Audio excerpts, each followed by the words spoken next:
नमस्कार। जब एक ही चीज का इस्तेमाल दोबारा हो सकता है तो कौन उसे रीयूज नहीं करना चाहेगा। आप में से कई लोगों ने अपने घरों में सामान को दोबारा इस्तेमाल होते हुए देखा होगा। ऐसा इसलिए क्योंकि ऐसा करना ना सिर्फ आपका पैसा बचा सकता है बल्कि इससे आपके घर में वेस्ट की जो भरमार है वो भी कम होती है।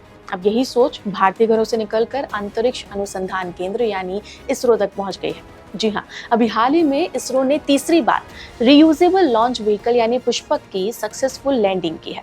इंडियन स्पेस एजेंसी ने बताया कि पुष्पक की लैंडिंग को लेकर ये फाइनल टेस्टिंग थी जो कि कामयाब रही। पुष्पक की सक्सेसफुल लैंडिंग से पहले RLV-LEX-01 और RLV-LEX-02 मिशन भी सक्सेसफुल रहा था, लेकिन इस बार की ये जो टेस्टिंग है वो पिछली बार की तुलना में काफी ज्यादा चैलेंज से भरी हुई थी, क्योंकि इस बार हवा काफी तेज थी और पुष्पक को रनवे से 4.5 किलोमीटर की ऊंचाई पर छोड़ा गया था। लेकिन पुष्पक ने बड़ी ही कुशलता से हवा में अपना रास्ता खुद बनाया और रनवे पर उतर गया। ये कामयाबी इसलिए भी खास है क्योंकि पुष्पक की रफ्तार किसी आम हवाई जहाज या लड़ाकू विमान से कहीं ज्यादा थी। 320 किलोमीटर प्रति घंटे की रफ्तार से उतरने के बाद ब्रेक पैराशूट की मदद से इसकी रफ्तार 100 किलोमीटर प्रति घंटे तक लाई गई।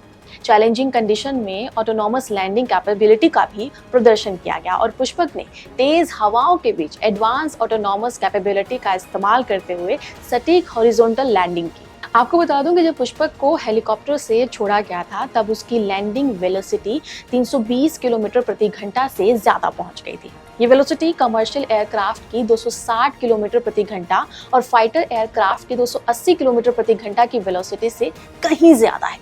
टचडाउन के बाद इसकी वेलोसिटी को घटाकर 100 किलोमीटर प्रति घंटा तक लाया गया और इसके बाद इसके पहिए के ब्रेक ने काम किया और ये पूरी तरह से रुक गया।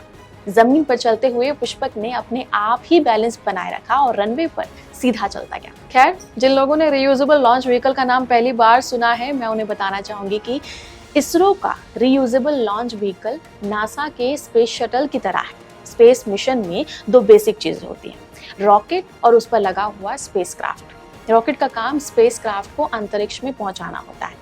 अपने काम को करने के बाद रॉकेट आमतौर पर समुद्र में गिर जाता है, यानी इसका दोबारा इस्तेमाल नहीं होता। लंबे समय तक पूरी दुनिया में इसी तरह के मिशन को अंजाम दिया जाता था। यहीं पर एंट्री होती है रीयूजेबल रॉकेट की। अगर हम बात करें नासा के पहले स्पेस शटल मिशन की, तो वो 1981 में लॉन्च किया गया था और आखिरी मिशन साल 2011 में लॉन्च हुआ था।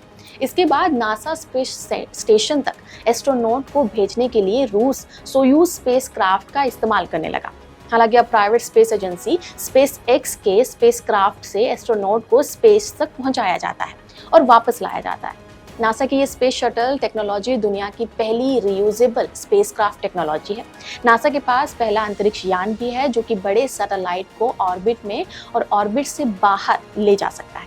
नासा के पास ऐसे 6 स्पेस शटल हैं: Challenger, Columbia, Atlantis, Discovery, Adventure और एंटरप्राइज। चैलेंजर और कोलंबिया हादसे का शिकार हो गए थे और बाकी स्पेसक्राफ्ट म्यूजियम में रखे हुए हैं।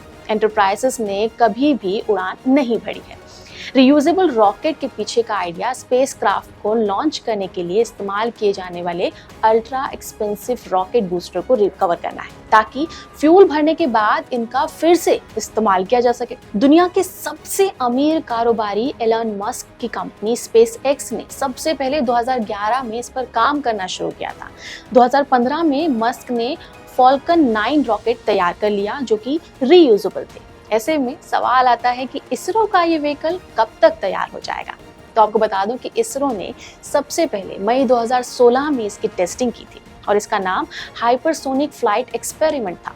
इस मिशन में इसरो ने अपने विंग वाले व्हीकल RLV-TD की री एंट्री को डिमॉन्स्ट्रेट किया था। अब लैंडिंग एक्सपेरिमेंट यानी LEX को भी पूरा कर लिया गया।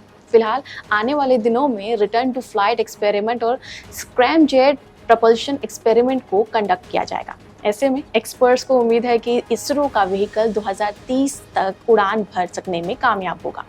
लगभग 2030 तक ये विंग वाला स्पेसक्राफ्ट अर्थ की लोअर ऑर्बिट में 10,000 किलोमीटर से ज्यादा वजन ले जाने में सक्षम होगा। सैटेलाइट को कम कीमत पर ऑर्बिट में लेकर जाना ये बहुत बड़ा काम होगा। रीयूजेबल लॉन्च व्हीकल से इसरो को स्पेस में लो कॉस्ट एक्सेस भी मिलेगा, यानी कि स्पेस में ट्रैवल करना सस्ता हो जाएगा। इस सैटेलाइट के प्रोजेक्ट की जो लॉन्चिंग है वो काफ़ी सस्ती होगी, क्योंकि इसे दोबारा इस्तेमाल में लाया जा सकेगा। इसरो का कहना है कि ये मिशन भविष्य में दोबारा इस्तेमाल होने वाले रॉकेट बनाने में भी मदद करेगा। आपके लिए इन्फॉर्मेशन कैसी थी हमें कमेंट बॉक्स में जरूर बताएं। फिलहाल देखते रहिए क्लिक इंडिया। नमस्कार।